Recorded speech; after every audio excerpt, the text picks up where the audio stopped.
Ah, may ano? May nakalagay na bakal. Bakal. Oo, yan oh. Balot sa bakal, balot. Ayan mga Pasipiko. Aming nakita dito habang kami naglalabigar pa lang. Ayan, sana ay maraming isda ito. May laman. Dahil pa ko sa lalim. Ayan, maraming isda mga mandilit ng Pasipik at saka ibang mga pakoy oh. Ayan po. Ayan. Ano? Oo. Ang mga mga pakoy. Ay mga trupa. Tubigan pala ito. Ay, tubigan. Tubigan pala mga Kapasipik. Ay dahil pa ko yun sa ilalim. Ayun.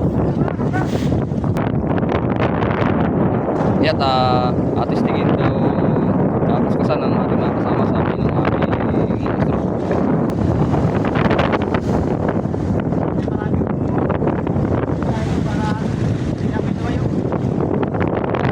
Maraming isla ito para kami ay hindi na kami sa pinakamalaot. At medyo malakas-lakas pa itong laot namin ito mga Kapasipik.